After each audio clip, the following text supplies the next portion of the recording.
Olá, meus amigos e minhas amigas. Nessa virada de ano, a Rússia intensificou seus ataques contra a capital da Ucrânia, a cidade de Kiev. Enquanto nós ceávamos com nossas famílias madrugada dentro, a população ucraniana vivia horas de tensão. Segundo as autoridades locais, explosões atingiram a capital ucraniana, destruindo 2 andares de um prédio e deixando pelo menos 2 mortos e 6 feridos.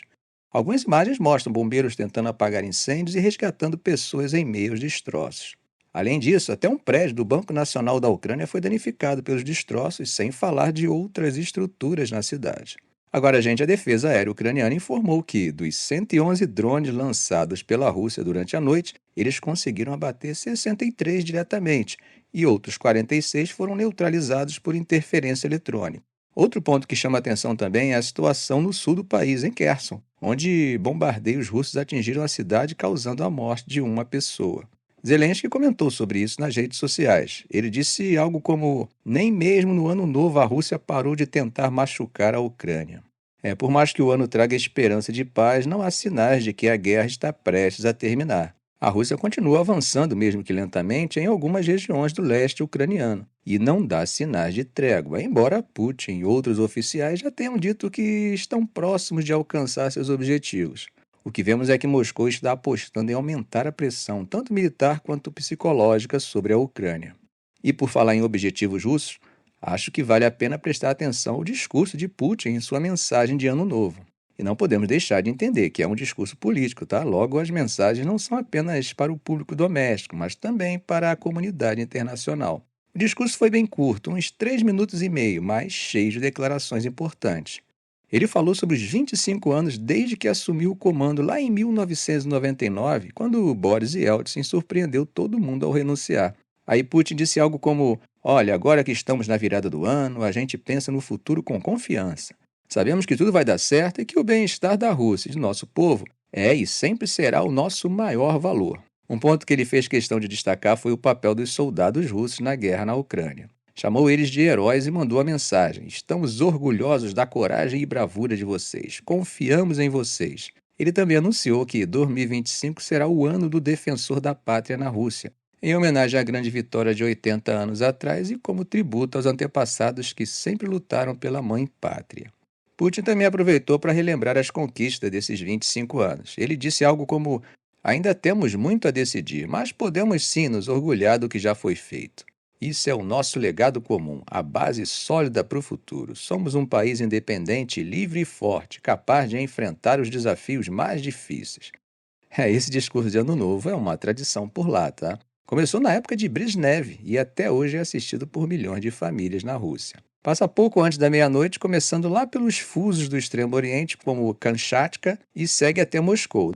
Bom, meus amigos, a esperança que alguns nutrem é a de que o 20 de janeiro vai representar uma virada nos rumos do conflito na Ucrânia. Ou seja, a posse de Trump, que promete chacoalhar a geopolítica mundial, vai também apresentar um plano político que envolva a Ucrânia e a Rússia. Mas de onde saiu essa ideia? Bom, tudo começou em junho de 2024, quando Kate Kellogg, um general aposentado e conselheiro de segurança nacional do ex-presidente Trump, junto com Fred Fleitz, um ex-analista da CIA, apresentou uma proposta meio polêmica. Eles sugeriram que os Estados Unidos interrompessem a entrega de armas para a Ucrânia caso Kiev não entrasse em negociações de paz com Moscou. O mesmo plano também trazia um alerta para Moscou. Caso os russos se recusassem a negociar, Washington aumentaria o apoio militar à Ucrânia. A coisa esquentou ainda mais 5 meses depois, quando o presidente eleito Trump nomeou Kellogg como enviado especial para tratar da questão entre Ucrânia e Rússia. E Kellogg, em entrevista, foi bem direto. Disse que a guerra se expandiu e é hora de colocá-la de volta na caixa. Mas não parou por aí. Konstantin Malofeev, um oligarca russo ligado ao Kremlin, deu uma resposta nada diplomática. Kellogg vem com seu plano e nós dizemos para ele se ferrar, porque não gostamos de nada disso. Bom, e as demandas russas? Bom, elas são diferentes. Neutralidade permanente para a Ucrânia, sem chance de entrar na OTAN ou na União Europeia. Reconhecimento das áreas ocupadas pela Rússia, remoção de todas as sanções ocidentais e um acordo que reconheça a esfera de influência autodefinida pela Rússia. Não preciso nem dizer que Kiev não gosta muito dessa ideia, né? Nos Estados Unidos, mesmo dentro do Partido Republicano, há quem tema que esse acordo pode enfraquecer a posição global dos Estados Unidos e acabe fortalecendo o eixo não ocidental, que é composto por China, Irã, Coreia do Norte e a própria Rússia. Agora, Trump prometeu buscar um acordo com Putin, dizendo que quer uma paz duradoura para encerrar um conflito que já custou centenas de milhares de vidas e abalou a geopolítica mundial. Mas para chegar lá é preciso convencer Moscou a negociar de verdade. E isso exige um comprometimento importante. Trump acredita que sua administração não está bem equipada para executar uma estratégia de pressão máxima, semelhante àquela usada contra o Irã em seu primeiro mandato. Lembram das sanções agressivas que enfraqueceram o regime iraniano? A ideia agora é aplicar essa abordagem à Rússia. A estratégia de pressão máxima teria três objetivos: forçar os russos à mesa de negociações, permitir que os Estados Unidos definam os termos do acordo e corrigir o que Trump considera falhas da administração de Biden, que ele descreve como indecisa e tardia em seu apoio à Ucrânia. Usando as vulnerabilidades econômicas, políticas e militares da Rússia, os Estados Unidos poderiam também impor custos à China e ao Irã, que têm apoiado a Rússia de várias formas. Só que, em se tratando de China, a China costuma usar a lógica da reciprocidade, e essa lógica pode trazer prejuízos sérios para os Estados Unidos. E temos que entender também que a Rússia não é o Irã. A economia russa é maior e o país tem um arsenal nuclear bem importante. Mas essa é apenas uma perspectiva. Há quem fale que Trump, ao se aproximar de Putin, pode, na verdade, estar fazendo um movimento para atingir o principal foco da política externa de Washington, que é perseguida tanto por democratas quanto por republicanos, ou seja, gente, a China. Como assim, Arão? Você pode estar se perguntando, né? A atual configuração política mundial está aproximando cada vez mais a China da Rússia, o que não é uma realidade histórica, tá? As diferenças entre os dois países são antigas e remontam aos primórdios da Guerra Fria. Creio que vocês já ouviram falar do chamado cisma sino-soviético da década de 1950, né? A agenda anti-ocidental nunca foi capaz de consolidar uma aliança realmente forte o suficiente entre os dois países para colocar em risco a segurança dos Estados Unidos.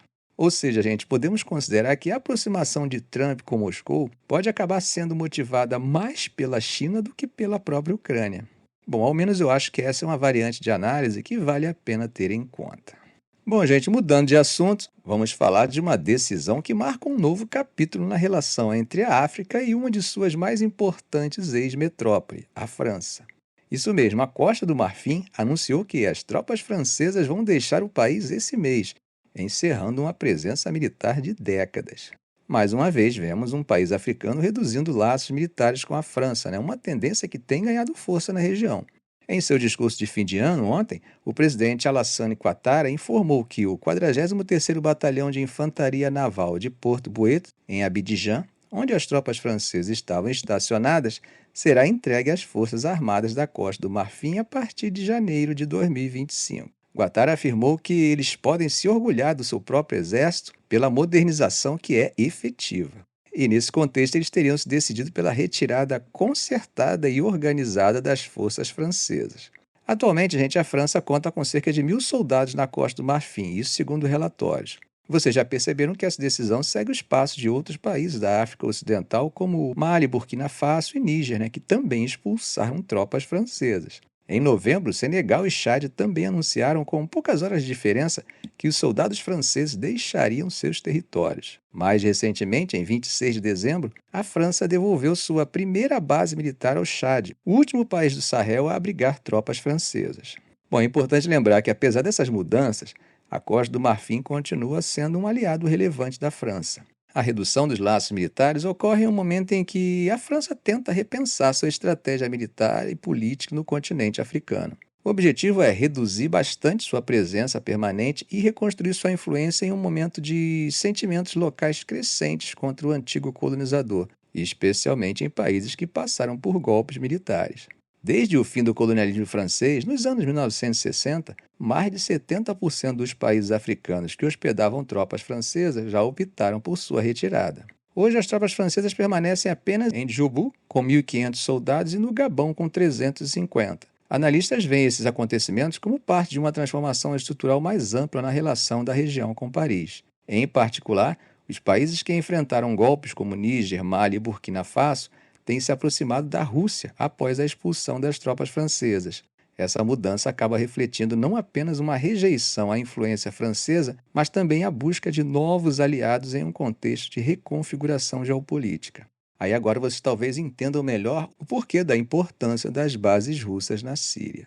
Ficamos por aqui. Se esse vídeo for útil para você, faça um comentário, compartilhe em suas redes sociais, dê um like. E é claro, se ainda não for inscrito, inscreva-se no canal e ative o sininho para não perder os próximos vídeos. Ok, gente? Um grande abraço do professor Arão Alves.